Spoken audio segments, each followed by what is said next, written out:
ప్రపంచవ్యాప్తంగా Wuhan virus వల్ల ఆర్థిక వ్యవస్థలు మొత్తం అతలాకుతలమవుతున్న ఈ సమయంలో వ్యాక్సిన్ కంపెనీలు ప్రపంచాన్ని ఆదుకున్నాయి.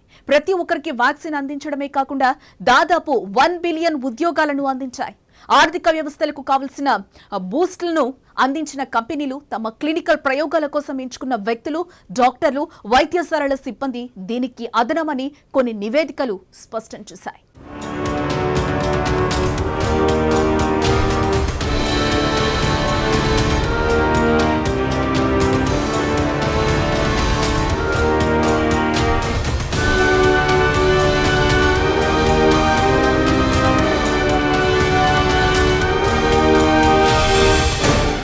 ప్రపంచవ్యాప్తంగా ఉన్న అన్ని ఫార్మా కంపెనీలు కలిసి దాదాపు 100 కోట్ల ఉద్యోగాలు సృష్టించినట్లు గణాంకాలు స్పష్టం చేస్తున్నాయి. దాదాపు 207 దేశాలలో నివేదికలను పరిశీలించాక వీటిని విడుదల చేసినట్టు సదరు సంస్థ ప్రకటించింది. అందులో సింహభాగం ఆక్స్ఫర్డ్ యూనివర్సిటీ అభివృద్ధి చేసిన ఆస్ట్రాజెనకా వల్ల ఉద్యోగాలు కలగాయని తెలుస్తోంది. 3 క్వార్టర్లో దాదాపు 156 దేశాలలో తన సిబ్బందిని పెంచినట్లు తెలిసింది. 2వ స్థానంలో ఫ్రీజర్ కంపెనీ నిలిచింది. ఫ్రీజర్ కంపెనీ 91 దేశాలలో 44% సిబ్బందిని పెంచుకుంది. మరో కంపెనీ మజన్నా 46 దేశాలలో 22% సిబ్బందిని, సినోఫార్మ్ 41 దేశాలలో 20% సిబ్బందిని, స్పుత్నిక్ 32 దేశాలలో 15% సిబ్బందిని నియమించుకున్నట్లు తెలిసింది.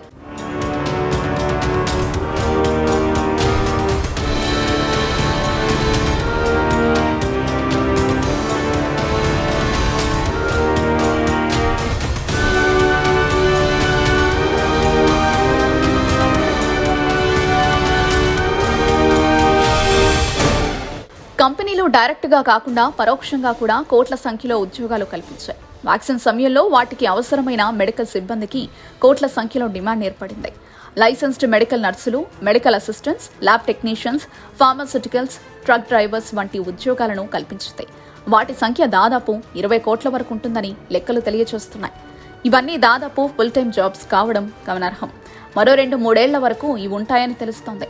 తర్వాత ప్రపంచ ఆర్థిక వ్యవస్థలు కోలుకుంటాయని, ఈ ఉద్యోగాలు కోల్పోయినా మళ్లీ ఆల్టర్నేటివ్ జాబ్లు వస్తాయని బ్యూరో లేబర్ స్టాటిస్టిక్స్ తెలిపింది.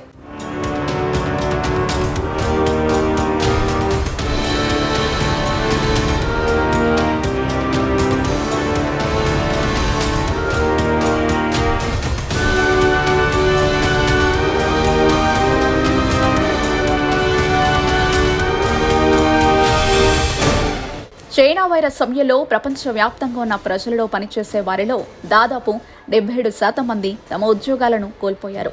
2020 చివరి నాటికి అది 85%కి చేరింది. ఇది పని గంటలలో చెప్పాలంటే 2019లో పోల్చుకుంటే 255 మిలియన్ పని గంటలకు సమానం. ఉద్యోగాలలో చెప్పాలంటే 114 మిలియన్ జాబ్స్కు సమానం. పురుషులలో 8.5% మంది, స్త్రీలలో 5.5% మంది తమ జీవనోపాధులను కోల్పోయారు. వేతనాల రూపంలో అయితే $3.7 ట్రిలియన్ సమానమైంది మొత్తం.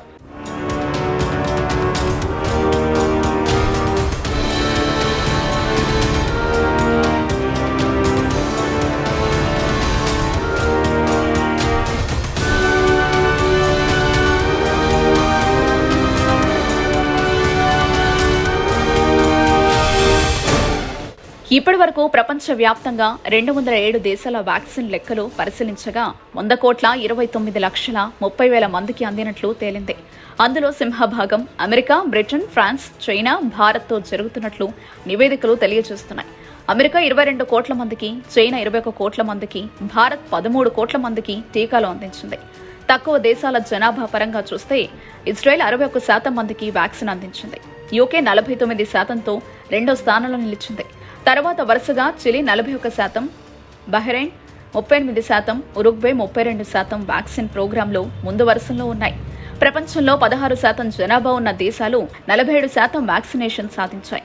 జనాభాలో టీకా పొందిన ప్రతి 4గురిలో 3 యుఎస్, చైనా, భారత్కు చెందిన వారేనని తేలింది. అంతేకాకుండా పేద దేశాలకు సరైన సమయంలో వ్యాక్సిన్ అందించడంలో ధనిక దేశాలు అడ్డుపడుతున్నాయని, వచ్చిన వాటిని వచ్చినట్లు వాడుకుంటుండటంతో పేద దేశాలు ప్రమాదం అంచున నిలబడి ఉన్నాయని తెలిపింది.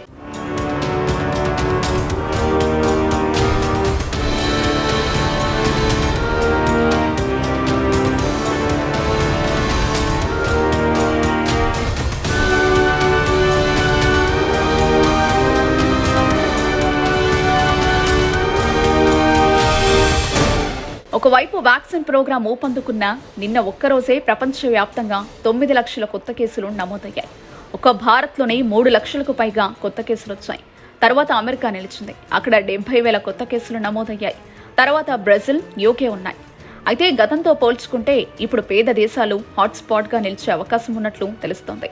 అందుకోసం వరల్డ్ ట్రేడ్ ఆర్గనైజేషన్కు అవి ఒక విజ్ఞప్తి చేశాయి. తమకు వ్యాక్సిన్ అందే వరకు వాటిపై కఠినమైన పేటెంట్ హక్కులను ఇవ్వొద్దని అభ్యర్థించాయి.